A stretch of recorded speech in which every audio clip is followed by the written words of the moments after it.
UP board high school.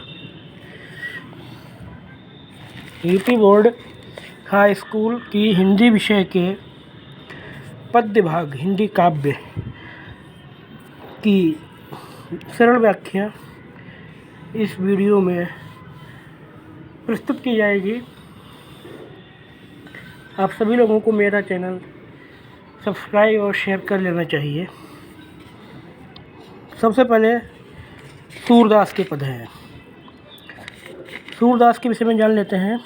महाकवि सूरदास अष्टछाप के कवि, भक्त काल के सगुण शाखा की कृष्ण भक्ति उपशाखा के प्रतिनिधि कवि सूरदास का जन्म वैशाख शुदी पंचमी सन 1478 ईस्वी में ग्राम रुनकता, जनपद मथुरा, उत्तर प्रदेश में हुआ था। कुछ विद्वानों के अनुसार इनका जन्म स्थान दिल्ली के निकट ग्राम सीही है। सूरदास की जन्मांधता भी विवादित है। कुछ विद्वानों के अनुसार यह जन्मांध थे तथा कुछ के अनुसार यह बाद में अंधे हो गए। इनके गुरु वल्लभाचार्य थे। वल्लभाचार्य के परामर्श से इन्होंने कृष्ण लीला का गान करना आरंभ किया। यह मथुरा में गोवर्धन में श्रीनाथ जी के मंदिर में कीर्तन गाया करते थे। इनकी मृत्यु ग्राम पारसौली में सन 1583 ईस्वी में हुई। इनका पद्य संग्रह सूरसागर है तथा अन्य कृतियाँ हैं सूरसारावली तथा साहित्य लहरी। सूरसागर में 1.25 लाख पद माने जाते हैं, परंतु आज तक केवल 10,000 पद प्राप्त हुए हैं। सूरदास की एक अन्य रचना सूरसारावली में 1107 छंद हैं। पद मूल पाठ पढ़ते हैं। प्रस्तुत पद में महाकवि सूरदास ईश्वर की वंदना करते हुए ईश्वर हरि अर्थात कृष्ण अर्थात ईश्वर की वंदना कर रहे हैं। चरण कमल वंदौ हरिराई, जाकी कृपा पंगु गिरि लंघै, अंधे को सब कुछ दर्शाई। बाहिरो सुने गूंग पुनि बोले, रंक चले सिर छत्र धराई। सूरदास स्वामी करुणामय, बार बार बंदो तिहि पाई। प्रस्तुत पद में सूरदास जी हरि अर्थात भगवान विष्णु अर्थात श्री कृष्ण की वंदना करते हुए कह रहे हैं, चरण कमल बंदो हरिराई, मैं अपने हरि रूपी राई अर्थात राऊ अर्थात स्वामी के चरण कमलों के चरण रूपी कमल चरण कमल कर्मधारय समास रूपक कर्मधारय चरण कमलों की वंदना कर रहा हूँ। जाकी कृपा जिन चरण कमलों की कृपा से पंगु दिव्यांग विकलांग अपंग व्यक्ति भी गिरिलंघय मानो पर्वत को लांघ जाते हैं, बड़ी सी बड़ी बाधा को पार कर जाते हैं। अंधे को सब कुछ दर्शाई, अंधे को सब कुछ दिखाई देने लगता है, अंधा व्यक्ति भी दृष्टि प्राप्त कर लेता है। बहिरो सुने, बहिरा व्यक्ति सुनने लगता है। गूंग पुनि बोले, गूंगा व्यक्ति मूक बधिर व्यक्ति बोलने लगता है। रंक चले श्री छत्र धराई, और रंक अर्थात निर्धन व्यक्ति भी मानो छत्र को धारण करके चलने लगता है अर्थात राजसी सुख प्राप्त कर लेता है। सूरदास स्वामी करुणामय, सूरदास कहते हैं कि हमारे वो स्वामी श्री कृष्ण अत्यंत करुणामय हैं, अत्यंत कारुणिक हैं। बार बार बंदो तिहि पाई, कहते हैं कि मैं बार बार अपने इन स्वामी परम कारुणिक श्री कृष्ण जी की वंदना कर रहा हूँ। अभिगत गति कहत न आवे, जो गूंगे मीठे फल को रस अंतर्गत ही भावै। परम स्वाद सब ही सुनिरंतर, अमित तोष उपजावै। मन बानी को अगम अगोचर, सो जाने जो पावै। रूपरेख गुण जाति जुगत बिनु, निरालंब कित धावै। सब विधि अगम विचार ही ताते, सूर सगुन पद गावै। सूरदास जी सगुण भक्ति शाखा के अंतर्गत कृष्ण भक्ति धारा के कवि हैं अतः इन्होंने प्रस्तुत पद में सगुण भक्ति का समर्थन तथा निर्गुण भक्ति का खंडन करते हुए कहा है। अभिगत गति कुछ कहत न आवे, इन्होंने कहा कि जो निराकार है, जो अभिगत है, जिसका रूप रंग इत्यादि नहीं ज्ञात है, उसकी गति उसके कार्य उसके क्रियाकलाप कुछ कहत न आबे, उनका वर्णन नहीं किया जा सकता है। मैं उनका वर्णन नहीं कर सकता हूँ कि वो तो निराकार है। जो गूंगे मीठे फल को रस अंतर्गत ही भावे। और ऐसे निराकार परमेश्वर का वर्णन करना सर्वथा वैसा ही विफल कार्य है जैसे गूंगा व्यक्ति मीठे फल को रस अंतर्गत ही भावे, चाहे कितने मीठे फल को खाकर भी उसके स्वाद का वर्णन नहीं कर सकता है। वो अपने ही मन में उस स्वाद की अनुभूति तो कर सकता है, परंतु उस स्वाद का वर्णन नहीं कर सकता है। वैसे ही निराकार ब्रह्म के उपासक, निर्गुण ब्रह्म के उपासक लोग उस निराकार ब्रह्म को प्राप्त करने के आनंद का दावा तो कर सकते हैं, परंतु उसके शरीर का, उसके सौंदर्य का वर्णन नहीं कर सकते हैं। परम स्वाद सब ही सुनिरंतर अमितोष उपजावे। और वो वैसा है जैसे मीठा फल जो कि अत्यंत स्वादिष्ट होता है और वो निरंतर मन ही मन में अत्यंत सुख प्रदान करता है, वैसे ही निराकार ब्रह्म, निर्गुण ब्रह्म जिसका वर्णन नहीं किया जा सकता है, वो मानो ऐसे निर्गुण भक्तों के हृदय में ही परम सुख को उत्पन्न करता है। वो उसका वर्णन नहीं कर सकते हैं। मन वाणी को अगम अगोचर, जो मन और वाणी से अगम तथा अगोचर है, अदृश्य है, अप्राप्य है, सो जाने जो पावे। उसको जो प्राप्त कर सकता है वही उसके बारे में जान सकता है, अन्य कोई नहीं। रूप रेख गुण जाति जुगत बिनु, जो कि रूप रेखा गुण जाति युक्ति से रहित है, बिना उसके बिना है, निरालंब की धावे और निरालंब है, निराश्रय है। तो ऐसा व्यक्ति ऐसे निर्गुण ब्रह्म के पीछे कैसे भाग सकता है, उसे कैसे प्राप्त कर सकता है। सब विधि अगम विचार ही ताते सूर सगुन पद गावे। यद्यपि इस विषय में, निर्गुण ब्रह्म के विषय में सब विधि और अगम, यहाँ पर आगम भी कह सकते हैं, वैसे आगम का अर्थ है जो प्राप्त न किया जा सके, उसके विषय में सभी वेद आदि विचार करते हैं, चिंतन करते हैं, परंतु सूरदास सूर सगुन पद गावे और उसको कोई प्राप्त नहीं कर सकता है क्योंकि वो निराकार है, निर्गुण है। इसीलिए सूर सगुन पद गावे, इसलिए सूरदास ने कहा है कि वो सगुण ब्रह्म की उपासना के पद गा रहे हैं, सगुण ब्रह्म का वर्णन कर रहे हैं। फिर पिस्तुल पद में सूरदास ने श्री कृष्ण की बाल लीला का वर्णन किया है। किलकत कान घुटुरबनित आवत, मणिमय कनक नंद कहे आंगन, बिंब पकड़ी बय धावत, कबहु निरख हरि आप छाह को, करि सो पकड़न चाहत, किलकी हसत राजत द्वैदतियाँ पुनि पुनि तिहि अवगाहत। कनक भूमि पर कर पग छाया, यह उपमा इक राजति, करि करि प्रतिपद प्रतिमन वसुधा, कमल बैठकी साजति। बाल दशा सुख निरख जसोदा, पुनि पुनि नंद बुलावती, अचरा तरले ढाकी सूर के प्रभु को दूध पियावती। प्रस्तुत पद में सूरदास जी ने श्री कृष्ण की बाल लीला का वर्णन किया है कि किलकत कान घुटरू बन आवत, किलकारी मारते हुए श्री कृष्ण जी घुटनों के बल आ रहे हैं, घुटनों से चलते हुए आ रहे हैं। मणिमय कनक नंद के आंगन, नंद का आंगन मणिमय तथा मणियों से युक्त और स्वर्ण निर्मित है। बिंब पकड़ी वह धावत, उन मणियों पर श्री कृष्ण के परछाई पड़ती है, तो उस परछाई को पकड़ने के लिए श्री कृष्ण जी उसके पीछे दौड़ते हैं। कबहु निरख हरि आप छाह को, हरि अर्थात श्री कृष्ण कभी आप छाह को निरख, कभी आप अपनी छाह परछाई को निरख देख करके, कर सौ पकड़न चाहत, अपने कर तद हाथों से उसको पकड़ना चाहते हैं। किलकी हंसत, कभी किलकारी मारकर हंसते हैं।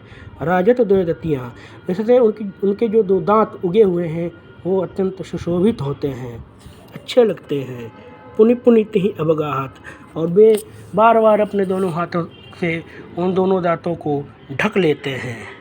कनक भूमि पर कर पग छाया, यह उपमा इक राजति, और उनके उन चमकीलों दांतों पर हाथ रखने से उनके चमकीलों दांतों पर ऐसे उनके हाथों की परछाई पड़ती है, जैसे कनक भूमि पर, स्वर्णमयी भूमि पर करपग छाया, उनके पैरों की छाया पड़ रही हो, हाथ और पैर की छाया पड़ रही हो।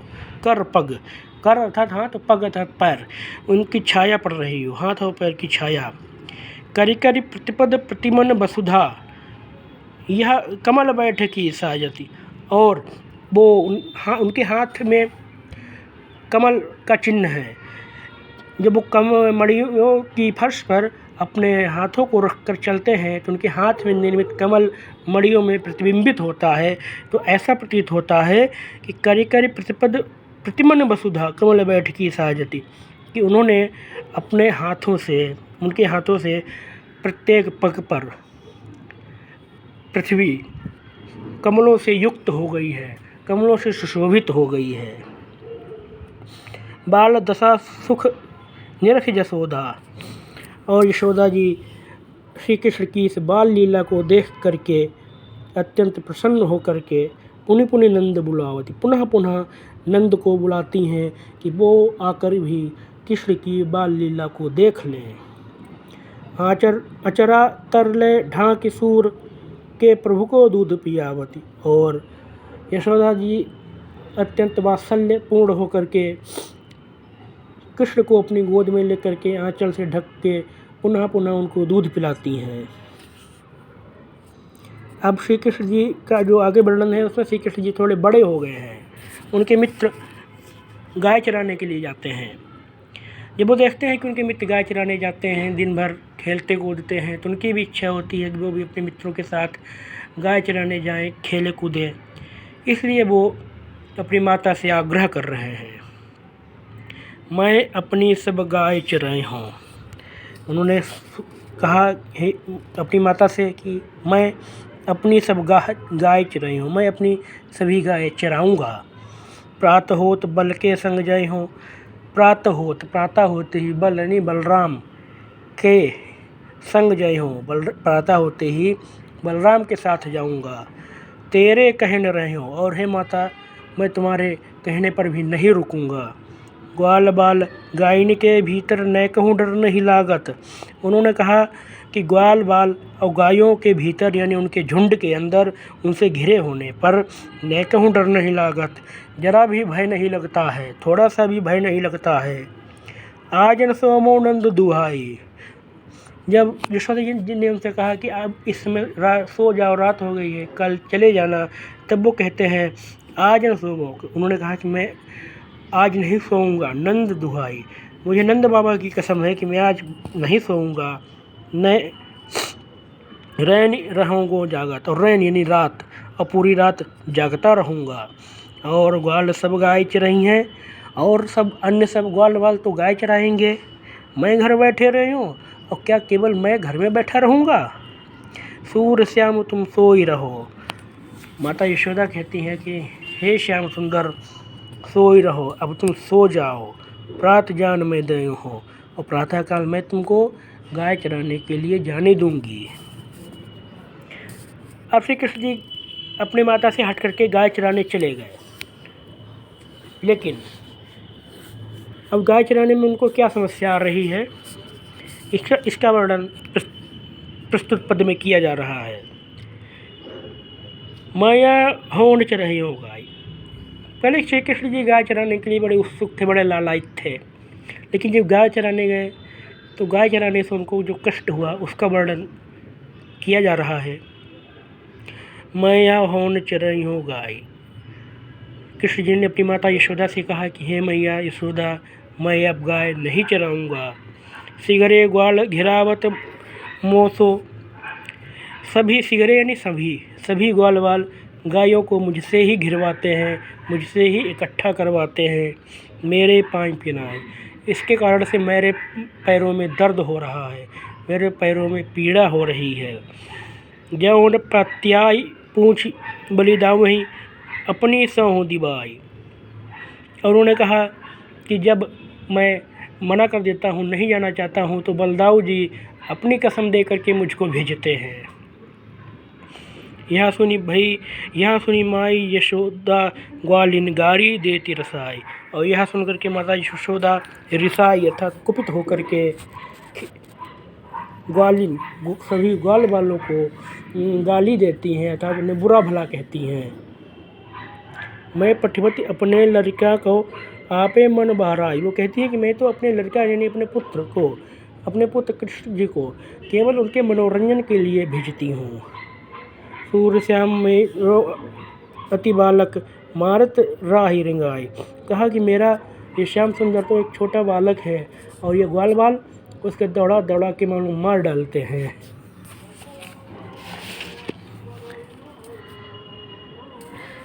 अब प्रस्तुत पद में गोपियों और श्री कृष्ण की बाल लीला वर्णित है। श्री कृष्ण को बंशी बहुत प्रिय थी, वो अपने बंशी को कभी नहीं छोड़ते थे।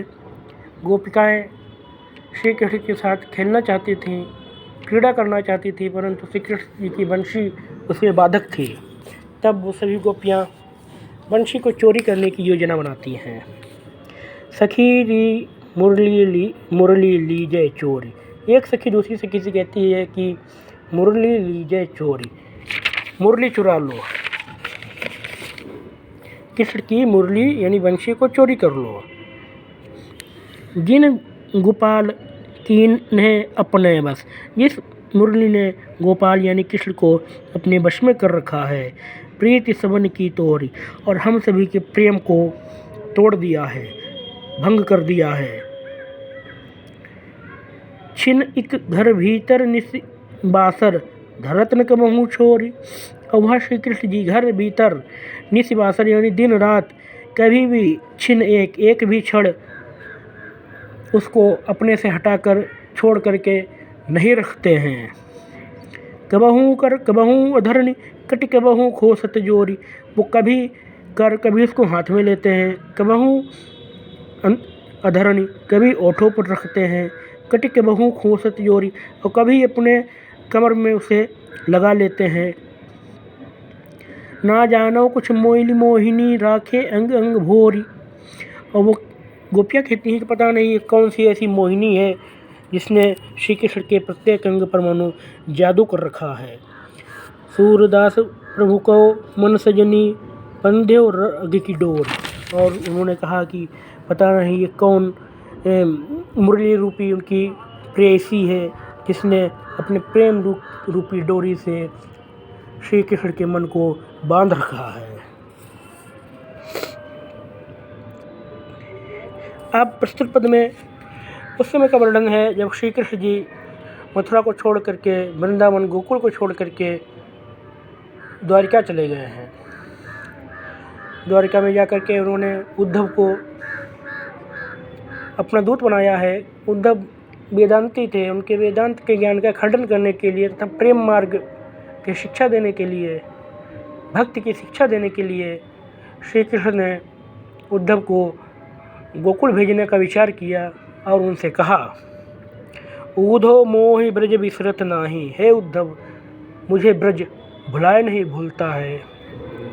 वृंदावन गोकुल कर उपवन, वृंदावन गोकुल बन उपवन सगन कुंज की छाई, और कहा वो ब्रज कैसा है जहाँ वृंदावन गोकुल वन उपवन और सघन कुंज की छाया है। प्रातः समय माता यशोमती और नंद देख सुख पावत, यहाँ प्रातःकाल को माता यशोदा और नंद मुझे देख करके अत्यंत सुखी होते थे, प्रसन्न होते थे। माखन रोटी दहियो से जायो अति हित साथ खवावत, और नंद बाबा मुझे प्रातःकाल माखन रोटी दे करके अत्यंत प्रेम से अपने साथ खिलाते थे। गोपी ग्वाल बाल संग खेलत, जहाँ मैं अपने गोपिकाओं ग्वाल बालों के साथ खेलता था। सब दिन हंसत सिरात, और हंसते खेलते पूरा दिन बीत जाता था। सूरदास धनी धनी ब्रजवासी जिनसो हित जदु तात, सूरदास ने कहा है कि वो ब्रजवासी अत्यंत धन्य हैं जिनके हितैषी जदु तात यानी यशोदा के पुत्र श्री कृष्ण जी हैं।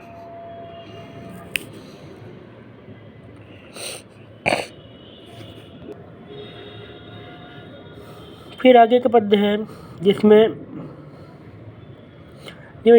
उद्धव गोपिकाओं से कहते हैं कि तुम श्री कृष्ण से अपने मन को विमुख कर लो, तो गोपिकाएं उद्धव से कहती हैं, ऊधव मन न भय 10-20। हे उद्धव, मन हमारे मन 10 या 20 या अनेक या कई नहीं है, एक हो तो सो गयो श्याम संग।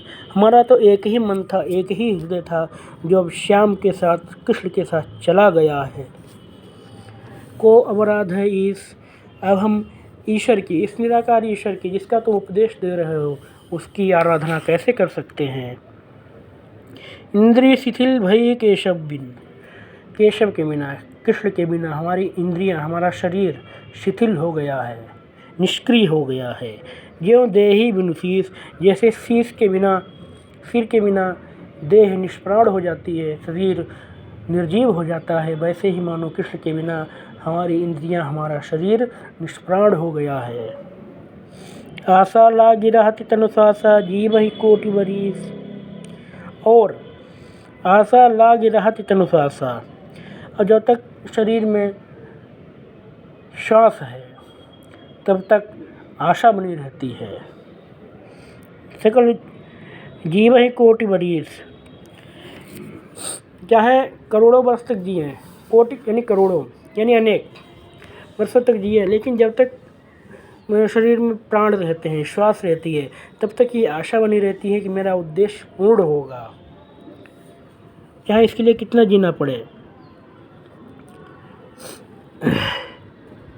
तुम तो सखा श्याम सुंदर के सकल जोग के ईश, कहा तुम तो उन श्याम सुंदर के सखा हो जो संपूर्ण विश्व के स्वामी हैं, जो जगदीश हैं। सूर हमारे नंद नंदन बिनु, और नहीं जगदीश, परंतु हमारे जो कृष्ण हैं वो जगदीश नहीं है, ईश्वर नहीं है, वो तो हमारे लिए नंद के पुत्र हैं। तुम्हारे लिए वो ईश्वर हैं, तुम्हारे लिए वो जगदीश हैं, परंतु हमारे कृष्ण हमारे लिए केवल और केवल नंद के पुत्र हैं। हम लोग उनको नंद के पुत्र के रूप में ही देखती हैं। फिर वो कहती हैं कि उद्धव तुम लोग यहाँ से चले जाओ। उद्धव से गोपिकाओं ने कहा कि तुम यहाँ से चले जाओ। क्यों कहा? उद्धव जाहु तुम ही हम जाने। उन्होंने कहा कि उद्धव चले जाओ, हम तुमको भली भांति जान गई हैं। श्याम तुम ही न ह्यों को नहीं पठ्यो, तुमको यहाँ श्याम ने, कृष्ण ने नहीं भेजा है, तुम हो बीच भुलाने। तुम या तो स्वयं भुलावे से ही आ गए हो, या हमको कृष्ण को भुलाने के लिए आ गए हो, भुलावे के रूप में आ गए हो। ब्रज नारियन सो योग कहत हो, हम ब्रजवासी नारियों को तुम योग का उपदेश दे रहे हो।